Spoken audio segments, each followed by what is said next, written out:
I'm 12 years old, and my father started sexually molesting me on a regular basis.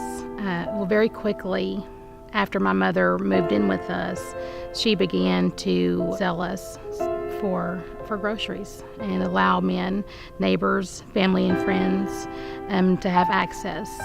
And so by the time I started sixth grade year, I was just a shell of a child. I was miserable, dirty. I was that child that you see at the middle school that had raggedy clothes and dirty everything. It's not long before I end up pregnant, and so shortly after I turned 15, I became a mother. For my 16th birthday, just before I turned 16, my mother signed me over to my husband and allowed me to get married. And so I'm 16 years old and a mom and married. And my husband would never come home at night. He was out doing his own thing, and I had to go to work.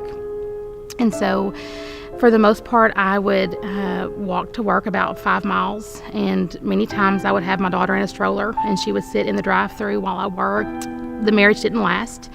It wasn't long before I was in another relationship, living with another man. He had a Camaro, and that was awesome, and he loved me, and he was my forever, and I quickly ended up pregnant again, and I was so ecstatic this time, and I loved him. It was going to be great, and he immediately told me he did not want to be a father. He didn't want the child, and he drove me to Dallas, and I had my first abortion.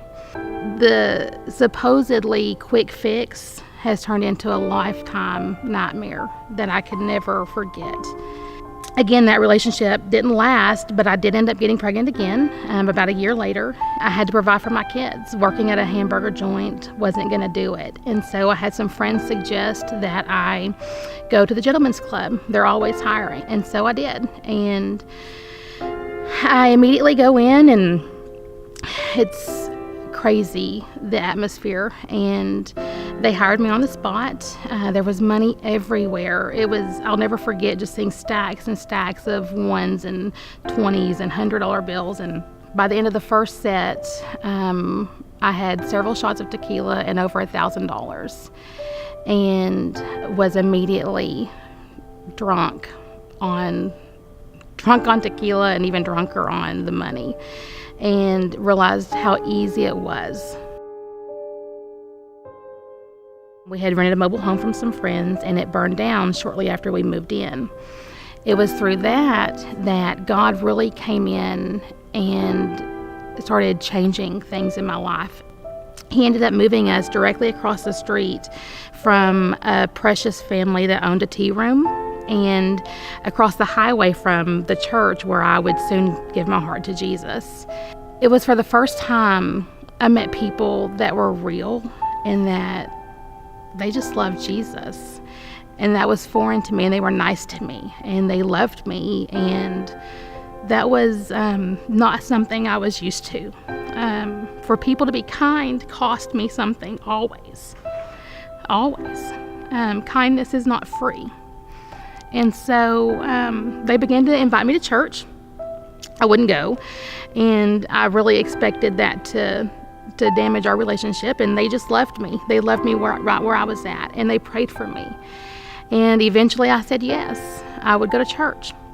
But I knew that when I prayed those words for Jesus to come into my heart and to forgive me, it was as if I was just begging him to be real, for this to all be real, and it was.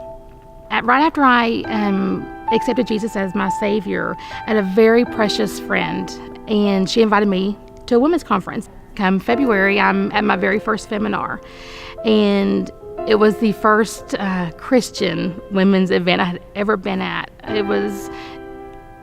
It blew my mind. I didn't even know things like this existed. God just rapidly changed my life. It was not long at all, and I became a youth director, me teaching youth. And eventually I went to seminary. Now I'm serving on full-time staff at Flint Baptist Church. It was like I could physically feel all of that ugly just washed away. And I know it's a symbolic thing and all of that, but it was so real to me.